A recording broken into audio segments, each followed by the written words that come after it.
करुणा देखो मैं तुम्हारे लिए किसे लाया हूँ। करुणा बाहर आई और बोली, किसे लाए हैं? मुझे तो कोई नहीं दिख रहा है। तभी सुनील के पीछे से एक नन्हा बालक छिपते हुए बोला, मैया। करुणा उसकी एक आवाज़ से मोहित हो गई। सुनील ने पूरी बात बताई तो वो बोली, अच्छा किया कि आप इसे यहाँ ले आए। अब हमारे 2 नहीं 3 बेटे होंगे और इसका नाम होगा कृष्णा। वो दिन था और आज का दिन कृष्णा उस परिवार का हिस्सा बन गया। जब भी कृष्णा सुनील के पास जाता, सुनील के दोनों बेटे राजीव और रंजन दोनों लड़ते, ये हमारे बाबूजी हैं, तुम इनसे दूर रहो। करुणा उन्हें समझाती कि ये भी तुम्हारे भाई जैसा है, पर दोनों बच्चे मानने को तैयार नहीं होते थे। धीरे धीरे समय बीता, बच्चे पढ़ने के लिए शहर चले गए, फिर वहीं से विदेश चले गए। कृष्णा को भी उन्होंने पढ़ाया लिखाया और शहर भेजना चाहा, पर कृष्णा अपनी मैया से दूर जाना नहीं चाहता था। उसने सुनील बाबू के साथ खेती करना शुरू किया। देखते ही देखते समय बीता। राजीव इंजीनियर और रंजन आर्किटेक्ट बन गया और भाई अपनी मर्जी से शादी भी कर ली। दोनों के व्यवहार में बहुत ही अंतर आने लगा। जो पहले 3-4 महीने में माता पिता से मिलने आते थे, अब साल भर हो जाता है पर वे आते नहीं थे। फिर भी माँ बाप बच्चों से नाराज़ नहीं थे, क्योंकि करुणा जी सुनील जी से बोली, दोनों बेटे ने तो हमें बहू के गृह प्रवेश का सुख नहीं दिया। अब मैं कृष्णा की धूमधाम से शादी करना चाहती हूँ। क्यों कृष्णा, अपनी मैया को इतना तो अधिकार दोगे? कृष्णा करुणा जी के पैरों के पास बैठ गया और बोला, मैया मेरा पूरा जीवन आपके और बाबूजी के लिए है। आप जो बोलोगे मुझे मंजूर है। दोनों ने कृष्णा के सर पर हाथ रखकर अपना आशीर्वाद दिया। आए दिन जब राजीव और रंजन को कुछ पैसों की ज़रूरत होती, बस वो अपनी कोई ना कोई मजबूरी बता देते। सुनील बाबू भी पैसे भेज देते थे, क्योंकि पैसों की उन्हें कोई कमी नहीं थी, पर बच्चों का प्यार और रिश्ते मानो दूर हो रहे थे। इधर कृष्णा के लिए दूसरे गांव से रुक्मणी रिश्ता आया तो सुनील बाबू ने सब कुछ कृष्णा पर छोड़ दिया। फिर आई रिश्ते की बात। कृष्णा रुक्मणी से बोला, अगर तुम बस विवाह के जोड़े में हमारे घर में आओगी और भगवान से पहले मैया और मेरे बाबूजी को स्थान दोगी, तभी मैं तुमसे विवाह करने को तैयार हूँ, अन्यथा मैं जीवन भर कुंवारा भी रह सकता हूँ। रुक्मणी ने एक शब्द भी नहीं कहा, बस हाँ में सर हिला दिया। गांव के सभी लोग जानते थे कि रुक्मणी एक सभ्य और संस्कारी लड़की है। कृष्णा और रुक्मणी की शादी तय हुई। जब करुणा जी ने कृष्णा की शादी की खबर राजीव और रंजन को दी तो वो बोले, माँ क्या हमारी ऐसी हालत हो गई है कि अब हम नौकरों की शादी में आए? हमारे पास वक्त नहीं है और फालतू में हमारे हिस्से के पैसे उस नौकर पर मत लुटाइए। करुणा जी बोली, ये कैसी बातें कर रहे हो? आज तक तुम्हारी जिम्मेदारी कृष्णा बिना किसी स्वार्थ के निभा रहा है, कम से कम इस नाते तो उसके नाम से संबोधित करो। मैंने तो तुम्हें ऐसे संस्कार नहीं दिए थे, फिर तुम दोनों ऐसे कैसे हो गए? खैर छोड़ो, अच्छे मौके पर मैं अपना मन खट्टा नहीं करना चाहती। अपना ध्यान रखना और वक्त मिले तो जल्दी मिलने आना। आंखें तरस गई हैं तुम दोनों को देखने को। माँ की आंखें तरसती रह गई। साल से 2 साल हो गया परंतु बच्चे मिलने नहीं आए, बस फ़ोन पर झूठी हमदर्दी और अपने मतलब की बात करते थे। इधर रुक्मणी और कृष्णा की धूमधाम से शादी हुई। दोनों ने पूरा घर संभाल रखा था। साल भर बाद रुक्मणी ने करुणा जी को दादी बनने की खुशखबरी दी। उस दिन करुणा जी के पांव जमीन पर नहीं रहे थे, क्योंकि उन्होंने अपने पोतों पोतियों को तो अभी तक देखा भी नहीं था। एक रोज सुनील बाबू खेती के सिलसिले में शहर जा रहे थे। कृष्णा बोला, बाबूजी इतनी तेज धूप है, आप क्यों जा रहे हैं? मैं चला जाता हूँ। सुनील बाबू बोले, क्या हमेशा बाबूजी की ही चिंता करता रहेगा? अभी बहू को तुम्हारी ज़रूरत है, तुम घर पर रहो, मैं सब संभाल लूँगा, चिंता मत करो। इतना कहकर वो अपनी फटफटिया लेकर निकल पड़े। करीब 3 घंटे हो गए से सुनील बाबू का सब घर पर इंतज़ार कर रहे थे। तभी एक फ़ोन आया कि सुनील बाबू का एक्सीडेंट हो गया है। कृष्णा ने बस पत्नी को बता दिया और कहा, मैया को कुछ मत बताना, उनके प्राण बाबूजी में बसते हैं। जब सब ठीक हो जाएगा मैं तुम्हें खबर भेजूंगा, तब तक कुछ बहाना बना देना। इतना कहकर कृष्णा अस्पताल भागा। डॉक्टर ने कहा, सुनील बाबू के कमर की हड्डी टूट गई है, भविष्य में अब वो खड़े हो पाएंगे कि नहीं कहना मुश्किल है। अभी उन्हें व्हीलचेयर पर ही बैठाकर रखना होगा और हमें इनका ऑपरेशन करना होगा तो बेहतर होगा। आप रिश्तेदारों को बुला लीजिए। कृष्णा ने तुरंत राजीव और रंजन को फ़ोन करके सारी जानकारी दी। पर दोनों ने कहा, अभी हमारे पास वक्त नहीं है कि हम आ सके, एक आध हफ्ते बाद समय निकाल कर देखते हैं, तब तक तुम संभाल लो। आखिर तुम पर भी बाबूजी ने कम खर्चे नहीं किए हैं। कृष्णा चुप हो गया। फिर उसने रुक्मणी को सारी खबर दी। करीब 1 घंटे बाद सुनील बाबू को होश आया। कृष्णा ने डॉक्टर और भाइयों द्वारा सारी कई बातें उन्हें बताई। सुनील बाबू ने हिम्मत नहीं हारी। उन्होंने कहा, डॉक्टर साहब, कुछ लोगों की जिम्मेदारियां कभी ख़त्म नहीं होती हैं। अब ये मेरा बेटा है, ऑपरेशन के कागज़ पर ये साइन करेगा। इसके अलावा दुनिया में मेरा कोई और बेटा नहीं है। बिस्तर पर पड़े पड़े सुनील बाबू पुराने दिनों को याद करने लगे, जब सुनील बाबू एक ग्रामीण पिता के पुत्र थे। उनके पास ज़्यादा संपत्ति नहीं थी। गांव में एक छोटा सा घर था, थोड़ी सी ज़मीन थी, परंतु पिता ने बहुत मेहनत करके उन्हें पढ़ने लिखने भेजा था। उन्होंने शहर की ज़िंदगी को ना अपनाकर गाँव की ज़िंदगी को अपनाया और अपनी सभी जिम्मेदारी निभाई। शहर में उनकी मुलाकात करुणा से हुई, जो कि काफ़ी पैसे वाले घर से थी। प्रेम पैसा नहीं देखता, ये करुणा और सुनील जी के रिश्ते ने साबित किया। दोनों ने खूब मेहनत की। सुनील जी खेती करते, वहीं करुणा अचार बनाती और पहले गांव के लोगों को चखाती, फिर उसे शहर बेचने के लिए भेजती। धीरे धीरे उसने अपना व्यवसाय बढ़ाया। अचार के साथ पापा बड़ी कई चीज़ों को बनाने लगी और देखते ही देखते किस्मत पलटने लगी। समय बीता। अब सुनील बाबू के 2 बेटे थे, जिसे वो पढ़ाते और अच्छे संस्कार देते। अब तो उनके पास कई बीघा ज़मीन और खूब बड़ा मकान हो गया था। इतना कुछ होने के बाद भी सुनील बाबू हृदय के कोमल और करुणा ममता की पूरत थी। एक रोज़ सुनील बाबू शहर से कुछ खाद लेकर लौट रहे थे, तभी रास्ते में एक अकेला बच्चा रोता हुआ नजर आया। सुनील बाबू ने जब उससे पूछा तो वो बोला, बाढ़ में मेरा घर, मेरा परिवार सब बह गया और मैं भटकता भटकता इस गांव में आ गया। सुनील बाबू ने उसके सर पर हाथ रखा और उसे अपने घर ले आए थे। अचानक सुनील बाबू को अपना सा स्पर्श हुआ और पुरानी स्मृतियां से बाहर आए तो देखे करुणा उनका माथा चला रही थी। उनका रो रो कर बुरा हाल था। सुनील बाबू बोले, तुम भी हद करती हो भाग्यवान, इतनी जल्दी मैं तुम्हें छोड़कर कहाँ जाऊँगा। सब साथ छोड़ देंगे, पर मैं ही तुम्हारे काम आऊँगा। करुणा जी बोली, इस तकलीफ के समय हमारे दोनों बेटों को यहाँ होना चाहिए। मैं उसे अभी खबर देती हूँ। सुनील बाबू ने कुछ नहीं कहा।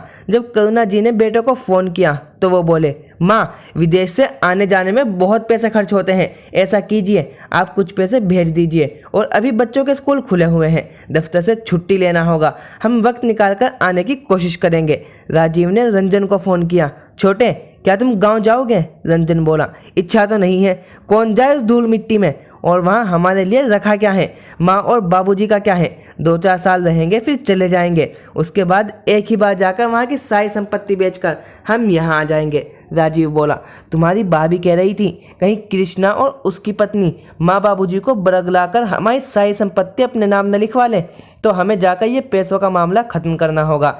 एक बार अपने नाम पर सब करवा लें, फिर जिसे जीना है जिए और जिसे मरना है मरे। इतना कहकर दोनों भाई हंसने लगे। दोनों ने प्रोग्राम बनाया और करीब 1 महीने बाद जब सुनील बाबू अस्पताल से घर आ गए, सुनील बाबू के बाद सारे कारोबारी हो या गांव के लोग सब कृष्णा को ही जानते थे। कृष्णा ने सब कुछ संभाल रखा था। सुबह सवेरे उठकर सुनील बाबू के रोज़मर्रा के काम करवाता, फिर अपना कोई काम करता। एक रोज़ किसी बड़े कारोबारी से मिलने के लिए कृष्णा को शहर जाना था। कृष्णा ने राजीव से कहा, भैया, मुझे कल शहर जाना है, आप बाबूजी के रोज़मर्रा के काम समय पर करवा दीजिएगा, वरना उन्हें तकलीफ हो जाएगी। राजीव उसे धक्का देते हुए बोला, चल हट, हम क्या उनका पाखाना पेशाब करवाएंगे? हमारी हैसियत ऐसी भी नहीं है। और जहाँ तक कारोबारी से मिलने की बात है, उसे बोल घर आकर हमसे मिलेगा। करुणा जी को बेटे की कई बातों पर यकीन नहीं हो रहा था, फिर भी उन्होंने कहा, कुछ ना, तुम जाओ, तुम्हारे दोनों भैया तुम्हारे बाबूजी को अच्छे से ख्याल रखेंगे, भरोसा रखो। रंजन कुछ बोलता, उससे पहले ही करुणा जी ने उसे रोक दिया। जब कृष्णा चला गया तो रंजन बोला, माँ, बाबूजी और आपने इसे कुछ ज़्यादा ही सर पर चढ़ा रखा है, और एक इसकी बीवी को देखो, आराम फरमा रही है, और आप छोटे मोटे काम कर रही हैं। नौकरों की जगह अलग होती है। ये बात आप लोग अभी तक सीखे नहीं हैं। करुणा जी ने बेटों को बात को ज़्यादा तवज्जो नहीं दिया। इधर इस हालत में भी रुक्मणी घर का सारा काम कर रही थी, और वक्त मिलते ही करुणा जी उसे दूध और फल देकर आराम करने कहती। रात में जब कृष्णा अपने कमरे में चला गया तो दोनों भाई माता पिता के पास आए, उन्हें थोड़ा पुचकारा, फिर बोले, बाबूजी, यहाँ क्या रखा है? मैं तो कहता हूँ यहाँ की सभी चीज़ों को बेच देते हैं और हमारे साथ चलिए।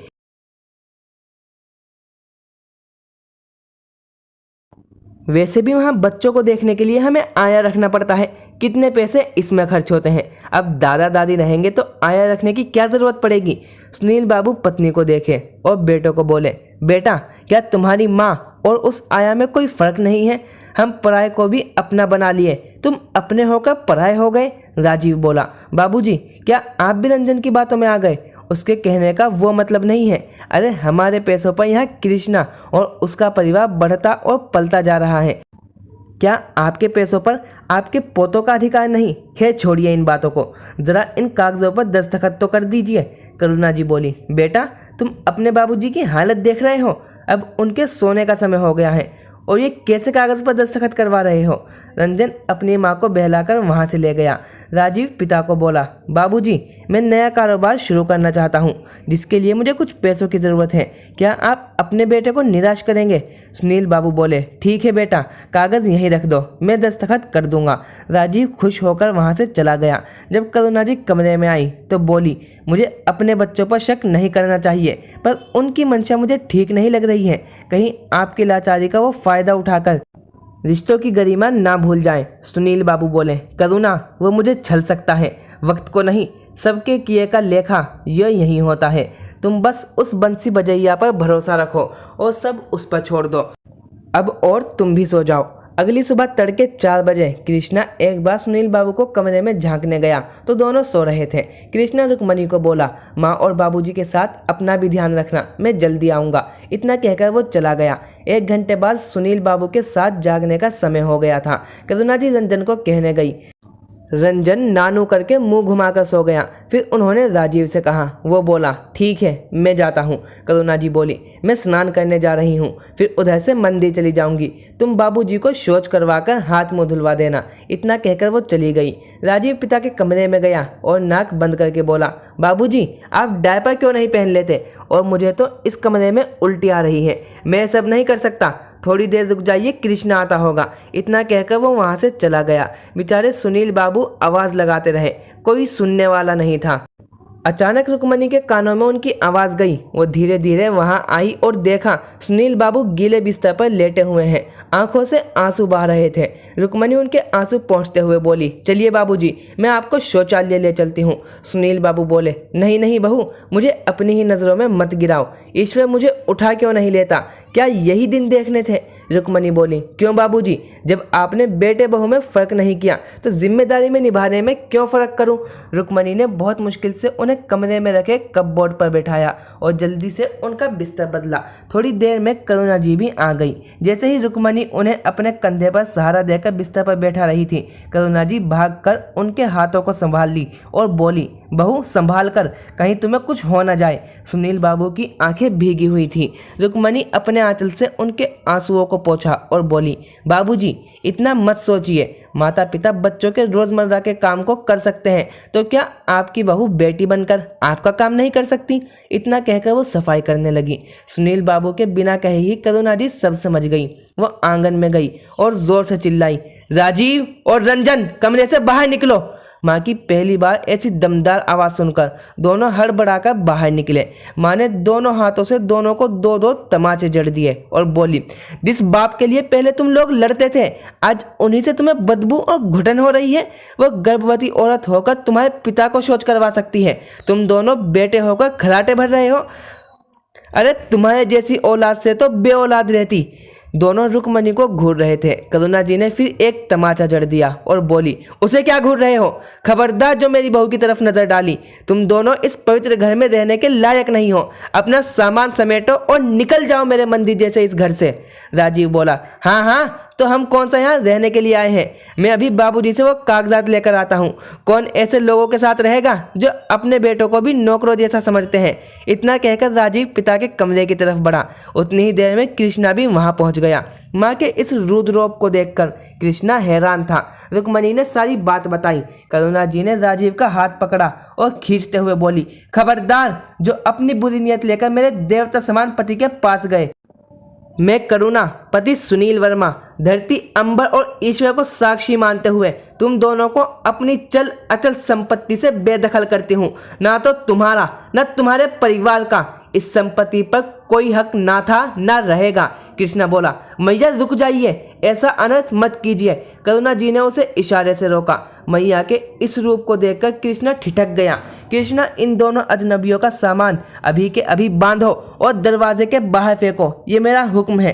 कृष्णा ना चाहते हुए भी दोनों भाइयों का सामान लेकर बाहर रख दिया। दोनों भाई आवाज लगाने लगे, बाबूजी हमसे गलती हो गई, हमें माफ कर दीजिए। माँ के पैर पकड़ने लगे। माँ ने उन्हें ठोकर मारते हुए कहा, काश की ये ठोकर मैं तुम्हें उस दिन मारती जब तुमने माँ बाप की जगह पैसों को चुना था। तुम दोनों के लिए हमने कभी गर्मी और भूख की परवाह नहीं की, जिसका तुम लोगों ने ये सिला दिया। निकल जाओ मेरे घर से। इतना कहते हुए उन्होंने दरवाज़ा बंद कर लिया। रोती हुई करुणा जी अपने पति के पास जाकर उनका हाथ पकड़कर बोली, मुझे माफ़ कर दीजिए जो मैंने ऐसे पत्थर दिल बेटों को पैदा किया। सुनील बाबू बोले, करुणा क्यों खुद को दोषी दे रही हो? तुम्हारी ममता को पराये को भी अपना बना लेती है। मुझे तुम पर गर्व है, तुमने बिल्कुल सही फैसला लिया। अरे जो बच्चे जिम्मेदारियां निभाते हैं वही अधिकार भी पाते हैं। यकीन नहीं होता, जो बच्चे हमारे लिए लड़ते थे अब उन्हें हमारे साथ घुटन होती है। दोनों एक दूसरे को सांत्वना देने लगे। अगले दिन सुनील बाबू के संदेशे पर शहर से एक वकील आया। सुनील बाबू ने अपनी पूरी संपत्ति कृष्णा और रुक्मणी के नाम कर दी और उसमें यह भी लिखवाया कि आगे चलकर कभी भी उनके बेटे या उनके बच्चे इस संपत्ति के हकदार नहीं होंगे। जब कृष्णा ने इसकी वजह पूछी तो सुनील बाबू बोले, जो फर्ज निभाते हैं अधिकार भी वही पाते हैं। वो दिन था और आज का दिन। ये खबर बेटों तक भी पहुंच गई। उनकी पत्नियों को जब पता चला कि इनके पास अब कोई संपत्ति नहीं है तब तो रोज कलेश होता था और अपने पतियों से वो नौकरों जैसा व्यवहार करने लगी। तो दोस्तों, आपको ये वीडियो कैसी लगी और क्या करुणा जी ने सही किया? कमेंट सेक्शन में ज़रूर लिखिए और ऐसी और वीडियोज़ के लिए हमारे चैनल को लाइक, शेयर और सब्सक्राइब करना ना भूलें। मिलते हैं नेक्स्ट वीडियो में। Thank you for watching.